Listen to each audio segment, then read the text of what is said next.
Okay, we'll get started. We'd like to welcome Davis Riley into the interview room here at the Sanderson Farms Championship. Native of Mississippi, making your fourth start at this event. I know this one means a lot to you. If we can get some comments. Yeah, no, anytime I can get close to home and be back in Mississippi is special. You know, Sanderson Farms was one of the first tournaments that I got one of my first PGA Tour starts at, and so it's always had a special place in my heart. And yeah, this is my fifth major, so it's definitely one I've had chalked up on the calendar, and would like to, have a chance to win at one day. Coming off of an outstanding rookie season, almost making it to the Tour Championship, which I know was one of your goals, but just talk a little bit about the season you had and then also your expectations for this year. Sure. Yeah, I didn't get off to the, ideal start on my rookie year. I missed my first two cuts, so that was kind of tough. But, yeah, I started, just getting better and better each week, and I started getting more and more comfortable and started to make a nice run there, started at the end of March and leading through the summer. So that definitely gave me a lot of confidence just getting up there. It's one of those things I feel like I knew I could always do in the back of my head, but to actually have a chance and actually do it, and for that to come to fruition was another thing. So that gave me a lot of confidence there at the Valspar. Like I've said, I feel like I really turned a page there, and having a chance to win that tournament was awesome. And then having multiple times after that was pretty special. So I just tried to keep riding that momentum and tried to get over to East Lake. And like I said, it was a little disappointing, but as a rookie year, it was pretty solid. And before we open it up to questions, you just came off the golf course a little while ago. This course is always in great condition. The greens are outstanding. If we can get some comments on this year's conditions. Sure, and I bet you could walk across that whole putting green and ask guys about this course, and they'll tell you some of the best greens all year.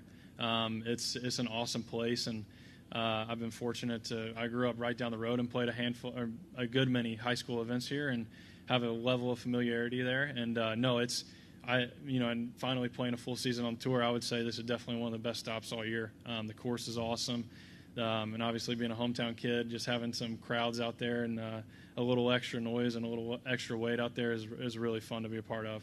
All right, we'll open up to questions. We'll start with Kevin. From your high school, something wrong with my. Oh, there we go. From your high school memories here, do you have a favorite memory from playing here in high school, and any idea what your lowest score might have been, and anything along those lines that sticks out? Yeah, so I played, I'm trying to think. We played regionals or the state, I think it was regionals here. We actually won regionals here one year. I believe I won once or twice out here. I think we probably played 5 or 6 times out here. So I know I won a couple times out here. And, yeah, as far as the lowest score, I don't know if I could tell you. Probably around, I think 67 might have been my lowest. And I actually started my high school golf career when I was 7. So for the first couple of years, this place was a pretty long golf course for me. I remember I was 6th, 7th grade just pulling out 3-woods all day from the fairway. So it was a fun place to play. When you were 7 years old? No, 6th and 7th grade. 7th grade. Yeah. So it was fun, and I played a bunch of times out here. And obviously, when I was about this high, I played a lot, and it was a tough test back then. It still is. Were there any par 4s you couldn't reach into at the time? Oh, I'm trying to think. I bet I couldn't tell you actually, but I feel like 16 would have probably been a tough one for me. I mean, it's a 3-wood 7-iron now. It's probably driver head cover for me back then. So that was one that would probably come to my head. And when you kind of reference this as the 5th major for you, could you kind of explain why that is and the feeling of what it means to come back and play in Mississippi in your home state and have that experience? Yeah, for sure. I mean, growing up an hour and 15, an hour and a half from here, and spending so much time here just playing, whether it's high school events or, just having friends here just playing, is definitely something special. And I know I will have a bunch of friends out and a bunch of family. So, and like you said, yeah, it definitely is a special tournament. Anytime you can play in front of a home crowd and your family is really special, and that there's definitely a little extra motivation there to do well, and that's part of it too. You don't want to put too much pressure on yourself, but you do want to perform, and I think that's the biggest thing, is just taking it day by day and trying to ride some of that hometown momentum a little bit. Davis, I know being from here, it may be a little bit different, but you guys travel around so much. Do you ever get to pay attention to what's going on in each kind of individual city? Because I know that the city of Jackson's kind of been through a rough past month with the water issue. Do you guys get to pay attention to that at all? Not too terribly much, just other than, I have family here, so they've kind of kept me up to date and what's been going on around here with the water and stuff. I know it's been a tough time, but it looks like they're kind of moving in the right direction. It's getting better. But, yeah, I mean, like you said, we travel so much, and you kind of lose track of time a little bit. You're just traveling and going city to city and state to state and just traveling so much. It's kind of hard to, sit back and just kind of realize what's going on and, with everything else. And so, but other than just having family here filling me in, I haven't been too familiar with what's been going on. Thinking about the BMW and coming down the stretch and having a chance to make the Tour Championship, kind of what's that like inside the ropes mentally? Do you calculate what you might need a little bit or think about that, and just that whole vibe in general? What is that like? Sure. Yeah, I knew it kind of exactly what I needed to do in Delaware. And yeah, it's one of those things just because I was in a spot where I didn't have to win to make it. So it's almost like when you think about that too much, like I've got to finish 15th, I've got to finish 10th. Like if you do that too much, you find yourself kind of finishing there, right? So it's kind of just treating it like any other tournament, just trying to perform the best you can at every hole or every day and try to win the golf tournament. But I actually played some solid golf. I just got off to a terrible start the first day. That was, nothing other than just it was a bad day. I mean, every year, I'm sure every player can tell you have a handful of rounds that just absolutely don't go your way and you get bad breaks. And it was unfortunate that day came at the BMW. But I followed it up with 2 really good days. I think I did a handful under the next 2 days, and which got me back in it to have a legitimate chance on Sunday.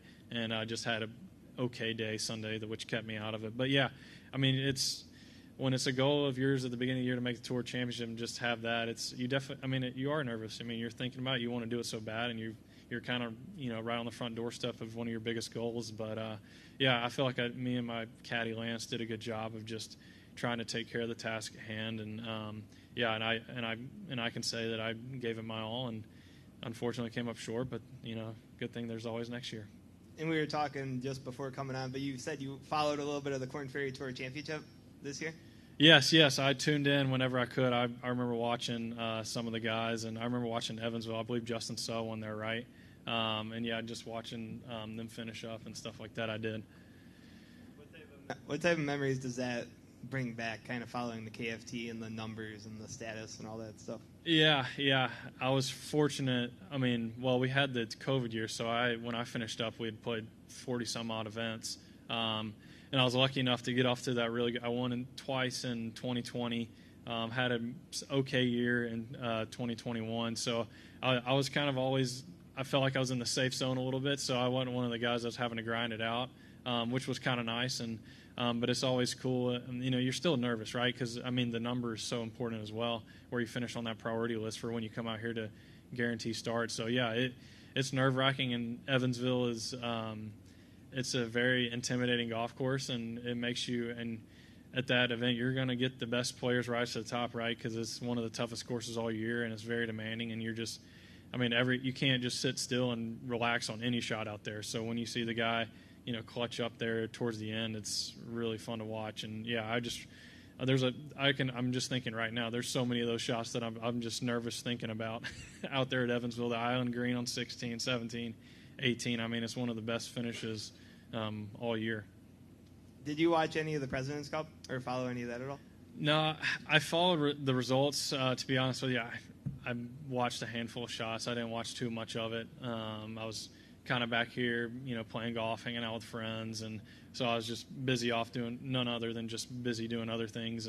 But I did keep up with the results. I know the USA, obviously they won, but they got off to a hot start, and International was fighting back, and just seeing some of those finishing putts and stuff, and guys win matches on Instagram videos of the tour posts are really cool to watch, and it's something I want to be a part of one day. And it's like you said, it's hard to watch some of your friends do it, and it motivates you even more. But it was cool. Anything else? All right, Davis, thank you for your time. Best of luck this week. Yep, thank you.